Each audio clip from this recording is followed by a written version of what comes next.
जो फेरी की बात है वो याद रखना। और जो प्रधानमंत्री जी आए सी, फिर नॉमीनेशन नहीं भरन दिते जाने। हुण नॉमीनेशन है तो फिर नोटिस दे के या किसी तरह बुलाया जाएगा, फिर इलैक्शन नहीं लड़ दिते जाएंगे। ये जेड़े बंदे आए हुए किसी तरह कोई सबूत नहीं मिलिया तो उन्होंने वोट बंद हुई है सवेरे 6 बजे। ये दिल्ली सरकार दी साजिश है जिहदे नाल साडा इलैक्शन खराब करना चाहते, पंजाबियों तो बदला लेना चाहते हैं। लेकिन पंजाब के लोग कदे झुकने वाले लोग नहीं है, ना ही कदे झुके है। तो पंजाब ने हमेशा कुर्बानियां दी हैं। मैं चमकौर साहब की धरती तो आउंदा, बड़े साहिबजादियां की धरती है। बाबा अजीत सिंह जी, बाबा जुझार सिंह की धरती है। उत्थे जुल्म होए है, जुल्म दे विच बड़े साहिबजादियां ने, सिंघां शहीदां ने अपनी जान दी है। उस धरती से उन्होंने खून डुल्ले है। ऐसी मेरे बजुर्गों ने जेड़े उस समय होंगे उस जुल्म के साक्षी है। ऐसी वो जुल्म देखे हुए है। ऐसी इन्हां जुल्मां दे अगे झुकांगे नहीं। सानू सिंघां शहीदां दा आशीर्वाद है, पंजाब के लोगों का आशीर्वाद है। मैं जे प्रधानमंत्री की फेरी के टाइम लोगों के नाल खड़ा होया है तो जे मेरे तो बदला लिया जा रहा है तो अज पंजाब के लोग भी मेरे नाल खड़नगे। मैनूं उन्हां ते पूरी उम्मीद है। मेरे बाप दादे है, मेरे भाई है, मेरे भाई भतीजे है जिन्हों ने मैनूं हमेशा सांभिया है, आज़ाद भी जिताया है।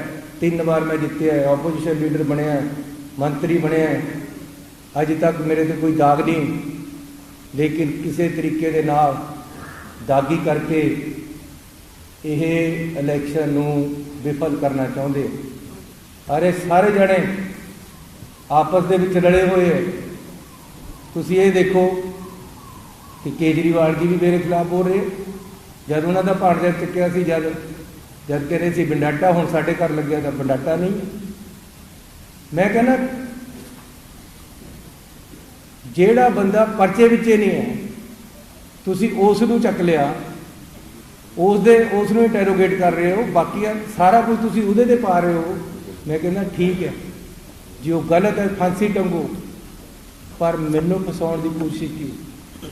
मैनू काहदे वास्ते कह के गए हो कि जी नॉमीनेशन नहीं करन देवांगे, इलैक्शन नहीं लड़न देवांगे, कि जी इलैक्शन सिरे नहीं लगन देवांगे।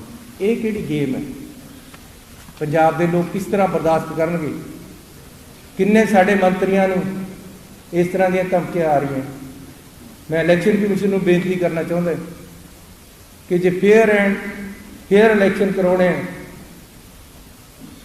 तो केंद्र सरकार दी कोझियां साजिशां नूं रोकिया जाए। 4.5 की FIR है जिहड़ी भी चक के कार्रवाई की है। आ FIR है, इहदे विच नाम भी नहीं है, लेकिन राते रात नाम जोड़ के उन्होंने भी विच घड़ीस लिया। मैं कहना जी रेड कर दे, कोई गल तो होवे, किसी गल पर रेड करो। कोई भी गलत तुहानूं इन्फॉर्मेशन मिली, ठीक है करो रेड, लेकिन थोड़ा बेस दस रहा है कि 18 की जिहड़ी FIR है इहदे च नाम भी नहीं है। जेड़ा मुंडा कुदरतदीप नाल चक्या उस नूं पुलिस केस चों कढ़ चुकी है। उसने court high court they which case पाया वा, अपनी रिकवरी लेण दा खड्ड चली नहीं। तो तुसीं उहदे विच इन्हां सारिਆਂ नूं उलझा के सारे पंजाब दे विच रेडा करके पैसे पा रहे हो। लेकिन फिर भी मैं कहना कि उहदी जे कोई गलती है तो उन्हें सज़ा मिले।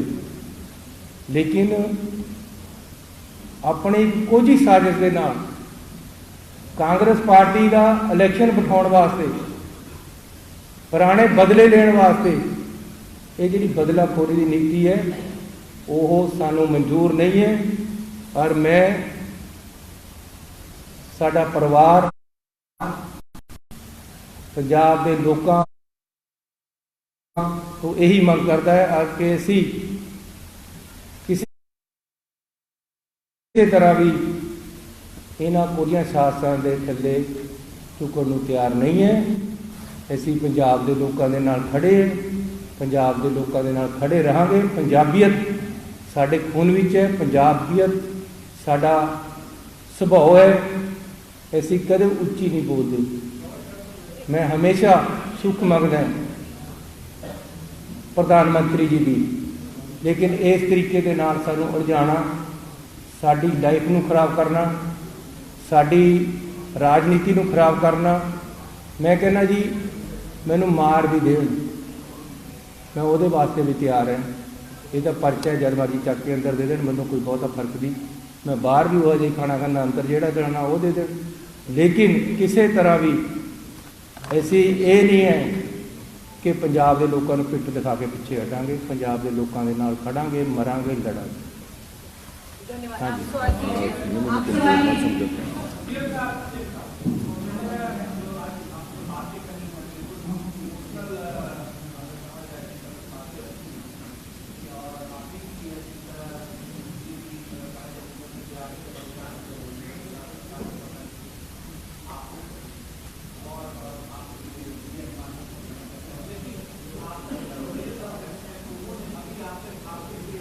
यार मेरी गल करो, मेरी गल करो। 5 एमएलए मंत्री नाल बैठे, साडी गल करो।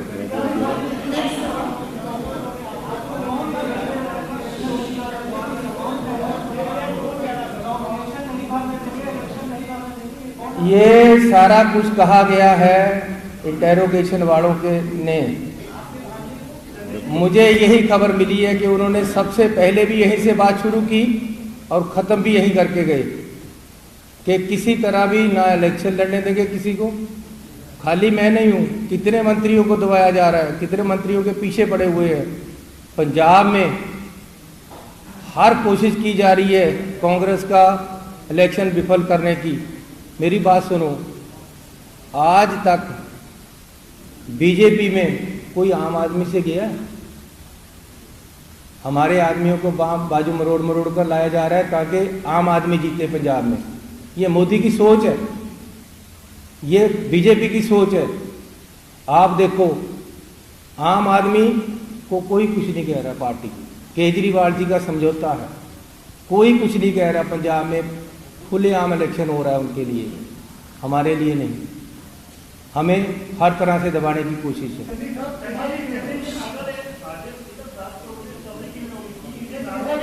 मैं ये तो एक्सप्लेन करेगा जिहदे कोल किहदे कोल ते रिकवरी हुई है, किहदे ते पाई गई है। 10 जगह रेड हुई है, नाम एक बंदे ते ही चलिया है। ये तो और एक्सप्लेन करेगा। मैनू इन्हां गल्लां दा, क्योंकि सानू तो अजे तक मिलिया ही नहीं। सानू ये नहीं पता वो है कित्थे अजे तक, सानू ये भी नहीं पता अजे तक है कित्थे।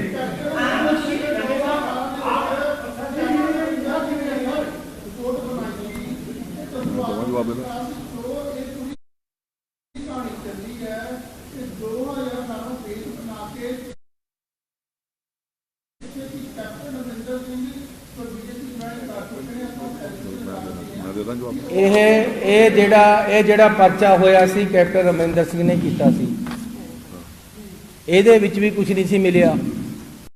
ਚਲਾਨ ਪੇਸ਼ ਨਹੀਂ ਹੋਇਆ, ਇਹਦਾ ਚਲਾਨ ਪੇਸ਼ ਹੋਇਆ, ਲੇਕਿਨ ਇਹ ਮੁੰਡੇ ਤੇ ਨਹੀਂ ਹੋਇਆ ਸੀ ਜਿਹਨੂੰ ਅੱਜ ਰਾਤ ਚੱਕਿਆ ਹੈ। ਇਹਨੂੰ ਪਰਚੇ ਚੋਂ ਕੱਢਿਆ ਹੋਇਆ ਸੀ।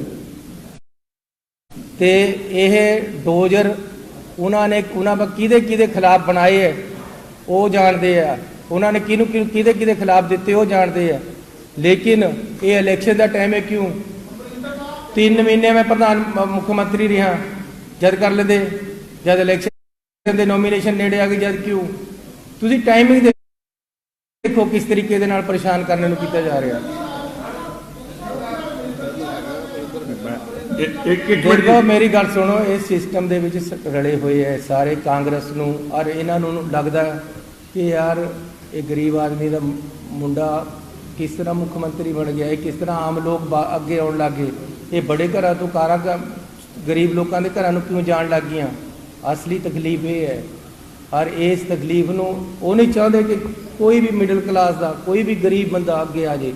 लेकिन मैं ये कहना चाहता कि एक इहदे साजिश एक बंदा नहीं है, ये जिहड़ा असी FIR कराई है मजीठीए ते ਉਹਦਾ भी इहदे विच रोल है।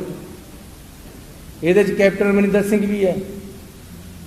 ये सारे लोग रल के एक बंदे ਨੂੰ पए हुए हैं।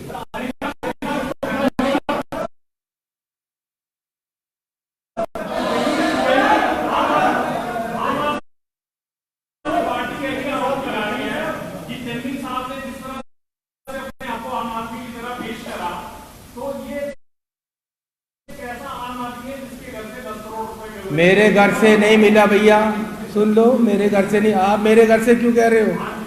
हाँ, अगर मेरे घर कर लेते रेड, मेरे घर से रेड कर लेते। ये जो केजरीवाल आम आदमी है 174 करोड़ रुपया, ये किसके घर से निकला? ये पूछिए। ये अपने घर में लगी आग दूसरे के बसंतर। ये केजरीवाल को पूछना चाहता हूं मैं, तेरे भांजे को पकड़ा था तब क्यों चीख रहा था? ये सारा प्लांटेड शो है, हर चीज को तैयार किया गया है पहले से। उन्होंने बताया कि हम 2 महीने से पीछे घूम रहे, जिस दिन प्रधानमंत्री की फेरी हुई उसके बाद भी 150 बंदा यहाँ छोड़ा हुआ था। सारे टेलीफोन टेप हर किसी, मेरे घर के हर किसी आदमी के पीछे बंदा लगाया हुआ था। हमारे घर से कुछ नहीं मिला, ना मेरे भाई के मिला, ना मेरे भतीजे के मिला।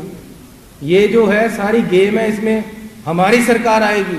अगर आई, लोगों ने ले आए, तो इसकी भी इंक्वायरी करके दे दूंगा कि असलियत क्या थी, कहाँ कहाँ से पैसा आ रहा है, कहाँ कहाँ प्लांट हुआ।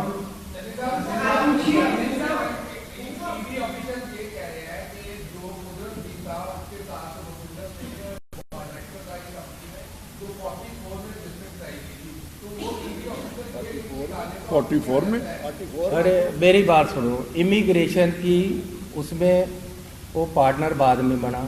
ये पर्चा 18 का है, तो पर्चे में तो उसका नाम ही नहीं है। पर्चे को बेस बनाकर उठाया है, पर्चे में उसका नाम नहीं है। कुदरतदीप सिंह के साथ सामने बात आ जाएगी।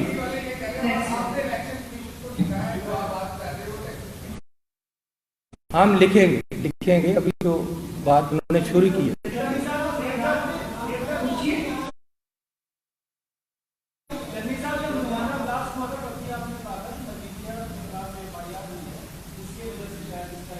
अरे वो तो सीधी बात है, जो बंदा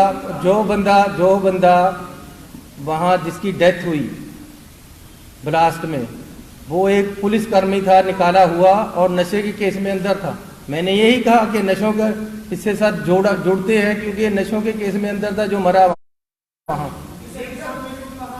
मैं ये पता क्या, जब केस दर्ज हो गया तो समझौते भी हो गए दिल्ली वालों से कि जी इनको ठोकने के लिए हम इकट्ठे हो जाएं, और हो गए।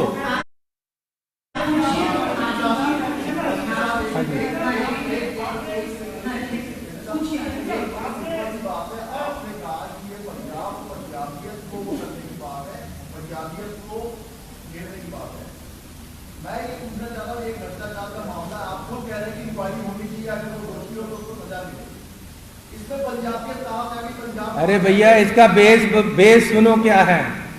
बेस ये है कि प्रधानमंत्री जी की फेरी हुई, उनको वापस जाना पड़ा, उसका बदला और उसका खमियाजा मैं भुगत रहा हूँ।